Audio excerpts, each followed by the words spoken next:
What's up, guys? Hey, what's up? Lucky Kids, we're back, and we got Media Man. How you doing, guys? We are now going to take a step away from DC and talk about Marvel. If you guys have not heard, Daredevil was released on Netflix this weekend, and we both binge-watched it. Oh, yeah. So first, we're going to do the characters, and then we're going to talk about the storyline for this season, and then we're going to talk about what we hope to see for the future for the show and the Marvel Cinematic Universe, and as it grows. This show needs to go on a long run, you know, hopefully, because this is a beautiful start. It is. Season 1. I never seen a season 1 this great. I know. Matt Murdock, a.k.a. Daredevil, a.k.a. Charlie Cox. You know, and it's funny because when I heard of him, I forgot who he was. I was like, Charlie Cox.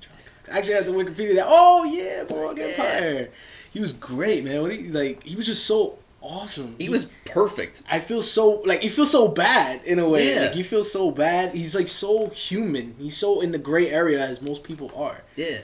What I love the show so much is the fact that Matt Murdock's more relatable because he's doing it on such a personal level. He's not trying to save the world. He's trying to save his home, his city. Yeah, because all the other guys, they deal with global security. Yeah. He loves his home, his Hell's Kitchen native. You know, and he wants to do what he can to make it a better place, even if he means he's kind of hypocritical, but at the same time, he's doing what he can. Yeah, he's on that gray area. Yeah, he's on that fine line. He's very gray area. It's amazing. Which, we got to talk about his other friend, who is a Hell's Kitchen native, Foggy Nelson, who is played by Eldon Henson. I didn't expect that, for him to be Foggy Nelson out of nowhere, but I like him. You know what I'm saying? I did like him. Yeah. You know, he was okay. He was a likable guy. He was funny. Look, he's a chubby, funny kind of dude. He's clearly a comic relief character, but the thing with comic relief characters is that I notice when most shows I see, they tend to be stupid. He is not an idiot. Yeah, he's a smart man. He's very smart. It's crazy because he comes out of nowhere. He has some good lines. I'm proud of you. He shut down a few people with the way he talked down at them. I'm like, oh damn, dude, you deserve a slow clap for that. Another character who's part of the crew of Matt Murdock and Daredevil is Karen Page. She's so beautiful. Yeah, she's Deborah Ann Wall. She is so beautiful. For any of you guys see True Blood, that she's from there. Yeah, she's great too. You know, and what's something about her she doesn't fall into the cliche of the damsel in distress type of deal. Not at all. She's been helped a lot by Daredevil and even Foggy. But at the same time, she's strong. Yeah, she can handle herself. She does things that I was like, oh my gosh. I couldn't believe that she actually went that far. You know? There's a darkness in everybody. Everybody. Even the good characters. Everybody's in the gray area. There's no one that evil in their show. There's nobody that good. Yeah. It's crazy. Even Daredevil himself. Everybody's in a gray area. Even Wilson Fisk, played by Vincent D'Onofrio, a.k.a. Kingpin, I see his relationship with his girlfriend Vanessa. I see what he's trying to do. Essentially, he wants what Daredevil wants, but they both are going about it in two different ways. Completely different ways. And because he swears he's doing the right thing too. He feels like he's doing a public service for the city in a way. Yeah. There was a quote I heard that said, "The villain is always the hero in his story." So in his version, the way of Wilson Fisk, aka Kingpin, he's thinking, I'm doing the right thing. I'm the hero. Daredevil's the villain. He's trying to stop me. So obviously, we don't see it that way. Yeah. We're on Daredevil's side. Of course, because he does things, they both do things. They get ugly. I love the fact we had a few episodes that are dedicated to certain characters. We got to know more of their backstory. We didn't know everybody's backstory right off the bat. We still don't. We don't. There's still so much left about these characters. It's only 13 episodes, guys. It was enough, but they used every single second of the They did. They're an hour. They're an hour long, and they used every single minute of it. You cannot skip any episode because if you do, you will be lost. Yeah, you really will. And you gotta pay attention to the dialogue. You gotta pay attention to what they say. There's a lot of symbolism there. There's a lot of things like that. How the name Daredevil came about, or the idea of the devil. How the devil plays into the story. The devil and God, the whole religious aspect of it too. Which is that's very close to the Daredevil in the comics. He's a devout Catholic. All these conversations between Matt and his priest. And the priest. I forgot his name though. I forget. It's okay. It's all right. But he has a lot of conversations. He actually even tells the priest what he's doing. He knows what he's doing. Yeah.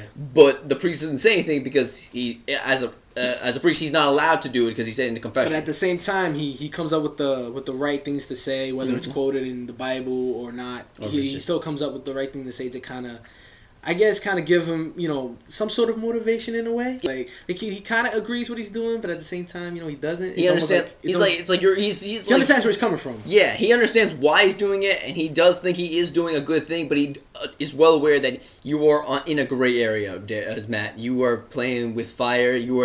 You're messing with some things that are way beyond you. It's like he steps into the darkness to get to the light. And so, for the storyline for this whole season, basically, is Daredevil's his beginnings. He's going out fighting all these different parts relating to Wilson Fisk, who he's spending a good portion of the first half of the season trying to figure out who is behind it, what is his name. Exactly. And then they just jump into it. It doesn't drag. It does nothing like that. It goes right into the story. Even with the flash, they do the flashback. I love this flashback stuff that they've been doing since Arrow, like the flashbacks within the main storyline, yes. And it just smoothly plays into it. So you get a little bit of backstory with Matt Murdock, his dad, Stick, all this stuff, and then you got the present day stuff all occurring simultaneously. But it's not it's not too much. It's not overwhelming. Yeah, so they give you enough. Something I think was interesting is the fact that usually with the flashbacks on Flash or Arrow, they do like a swipe, like whoosh, and so you're now in the past. Yeah. They didn't do that with Daredevil. They just kind of went in. They just went to another scene, and the next scene was a flashback. A flashback. You just had to use your common sense, like it doesn't need to be explained. Once you see it, you be like, oh, okay. It's like okay, he's a kid now, so all right. Yeah, we're the best. It was awesome. It was really awesome the way they played. Love that they did that with the storyline and the way the season ends. It basically this whole season is Daredevil Gear 1 and Kingpin Gear 1 because they are not who they are in the comics yet. But they're getting there. Yeah, like right now, like I would say he just began as Daredevil by the end of the season. Mm-hmm. But Kingpin's still not Kingpin. Not yet, no. But, But like literally when you see that final scene, I'm like, oh, I cannot wait for next season where you come back with a vengeance. Alright, so basically all in all this season, amazing cinematography. Very violent. Yes. Which guys, it has a mature rating on Netflix, so if you're young and watching this, ask your parents to make sure it's okay. Yeah, ask your parents. It's very violent because it is. It makes The Dark Knight look like something you would see on CW. Yeah, it really does. It's very violent, which I think works perfectly because we need that for Daredevil. Disney went to the dark side for this show. Oh, they did, and it's perfect. I feel the tone. Everything fits so well, but I also like the fact that even though it's a much serious, darker tone from the other Marvel movies that we've seen or other Marvel shows, but at the same time, there are still moments where I'm laughing because someone says something funny. Yeah, the moods get lightened up. Even Matt Murdock throws a little something in there. Yeah, because honestly, even in serious shows or even in life in general, even if you're serious, you're gonna crack a smile once in a while. Exactly. Yeah, there's always humor. Yeah, there's humor. That just makes it more realistic to me. I honestly don't have any negatives about this. Nothing really strikes me. Yeah, nothing stands out. No, it really doesn't. Like I can't think of anything. I mean, yeah, so no negatives on our part. I mean, if you guys, there's something that you would have done something differently with the characters or with the story, I mean, let us know in the comments. Honestly, I can't. This is perfect. I cannot change this. And also the way they play out into the MCU, like the way they connected the Easter eggs and stuff like that, they're not given to you. No. They're not really given to you. Maybe one or two lines. Yes, that's another thing about, because I know if you guys have seen Agent of S.H.I.E.L.D., because I remember Agent of S.H.I.E.L.D., so many problems. With that was the fact that there was a handful of episodes that you could have skipped and would not have changed the overall plot at all. Also, every episode, they would just mention the attack on New York. Every episode. It's like, God, we know! Shut up! We know! We all saw Avengers! They fixed it with Daredevil. In Daredevil, every episode counts. You can't skip a single episode. And they were very subtle with the connections to the Marvel Cinematic Universe, which is good. Yeah, you pay attention to things in the background sometimes, like certain things, certain pictures, certain things like that are Easter eggs. Like,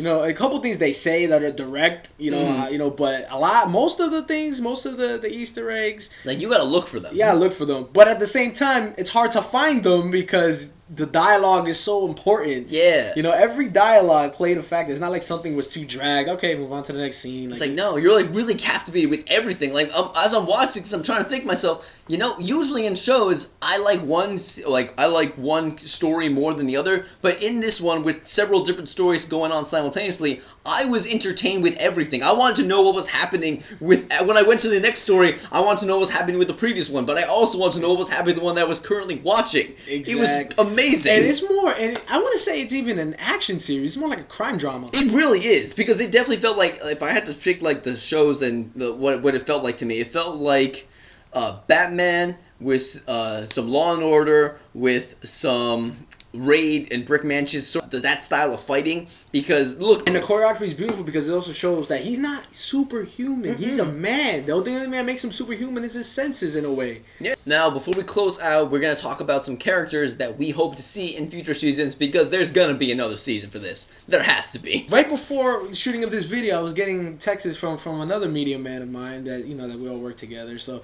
he was he's still watching it. He's still watching the season right now. I think he's on episode 11 or something like that. And he believes that there was a Bullseye reference in this. A sniper that was shooting cops, apparently he could be Bullseye. Now that'd be curious. I wonder who would play Bullseye too. That'd be interesting. That'd be interesting to see that character. But he's definitely gonna appear in season 2. Oh, I can just feel it. Yeah. I can feel that he's gonna be in season 2. Yeah, another character that has to be in season 2, Elektra. That's like his main girl. You want to take the next one who definitely needs to be in it? Oh, Spider-Man, guys. Yeah, Spider-Man. That's his boy. They're best friends, man. Because and he hasn't been announced, obviously, who Spider-Man is, but he needs some screen time. We got Civil War, the Infinity Wars for the Avengers. Why not his own movie? His own movie. So why not Daredevil? Yeah. Why not Daredevil season 2 or 3? Why not? Because obviously they're taking their time with this, so I don't mind. Yeah. So I'm looking for like maybe season 3. It's good. Yeah, no, develop the characters. Right, Spider-Man. Yeah, Spider-Man should. I mean, he doesn't have to be like a supporting character. Maybe one episode or something like that suffice.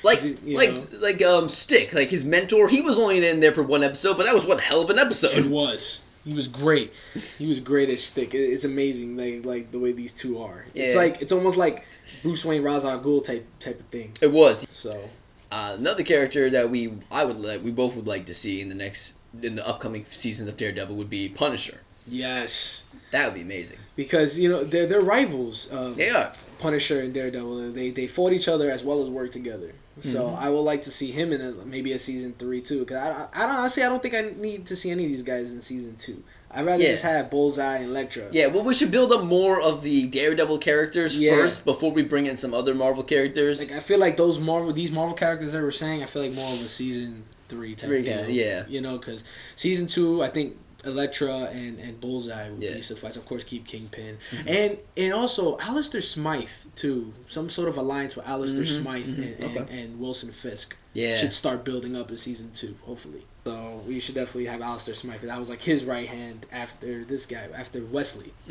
So we'll see what happens there. See what happens after that. The two groups. The first one that we hope to see is the Hand, which is a ninja group that was sort of a prelude to Hydra. It had history together, like even before World War II, but it really started to connect in World War II.